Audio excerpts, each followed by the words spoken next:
স্বাধীন ভারতের ইতিহাসে আসামের অবদান অসীম। আর সেই ইতিহাসের এক উজ্জ্বল নাম তরুণ রাম ফুকন, যিনি ছিলেন শুধু একজন রাজনীতিক নয়, ছিলেন জনগণের কণ্ঠস্বর। এক নির্ভীক দেশপ্রেমিক, তরুণ রাম ফুকনের জন্ম 22শে জানুয়ারি 1877 সালে গুয়াহাটিতে। তিনি ছিলেন এক উচ্চশিক্ষিত ও চিন্তাশীল মানুষ। কেমব্রিজ বিশ্ববিদ্যালয় থেকে আইন পড়ে তিনি দেশে ফিরে আসেন এবং আসামের মানুষের সেবায় নিজেকে উৎসর্গ করেন। আইনজীবী হিসেবে তিনি শুধু কোর্টরুমের মানুষ ছিলেন না, তিনি ছিলেন জনগণের আইনরক্ষক। তখন আসামের সাধারণ মানুষ ব্রিটিশদের অত্যাচারে জর্জরিত।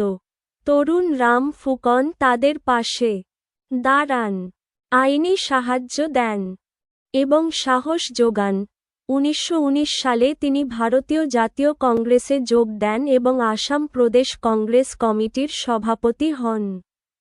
তার নেতৃত্বে আসামের মানুষ ব্রিটিশ শাসনের বিরুদ্ধে ঐক্যবদ্ধ হয়। তিনি বলতেন, স্বাধীনতা কোনো দান নয়, এটি সংগ্রাম করে অর্জন করতে হয়। তিনি আসাম জুড়ে সভা, সমাবেশ এবং প্রতিবাদ মিছিল সংগঠিত করেন। তার জোরালো বক্তৃতা, যুক্তি আর দেশপ্রেমে ভরা কণ্ঠ মানুষকে জাগিয়ে তুলেছিল। গ্রামের মানুষ থেকে শহরের শিক্ষিত যুবক সবাই তার অনুগামী হয়ে উঠেছিল। তরুণ রাম ফুকন বিশ্বাস করতেন যে শিক্ষা ও যুবসমাজই স্বাধীনতার ভিত্তি।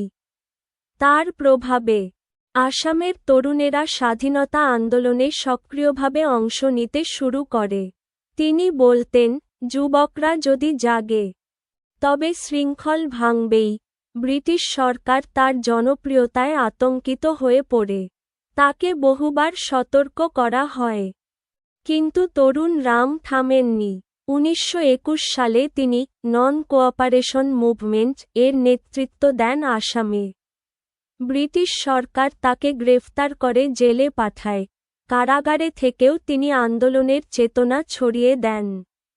তিনি চিঠি লিখতেন সহকর্মীদের উদ্দেশ্যে, বলতেন, আমাদের সংগ্রাম একদিন বৃথা যাবে না, ভারত স্বাধীন হবেই।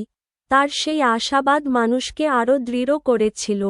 1929 সালে এই মহান নেতা পৃথিবী ছেড়ে চলে যান, কিন্তু তার আদর্শ, তার সংগ্রামের চেতনা আজও জীবন্ত। আসামের প্রতিটি মানুষ তাকে ভালোবেসে ডাকেন দেশভক্ত তরুণ রাম ফুকন। তরুণ রাম ফুকনের অবদান কেবল রাজনীতিতে সীমাবদ্ধ নয়।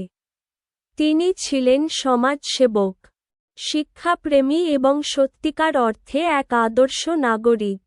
তার প্রচেষ্টায় আসামে দেশপ্রেম ও শিক্ষার এক নতুন ধারা সৃষ্টি হয়েছিল। আজও যখন আমরা স্বাধীন ভারতের পতাকা দেখি, তখন তরুণ রাম ফুকনের মতো অজস্র বীরের ত্যাগ আমাদের স্মরণ করিয়ে দেয় স্বাধীনতা অর্জন করা যত কঠিন, তাকে রক্ষা করা তার চেয়েও কঠিন। জয় হিন্দ।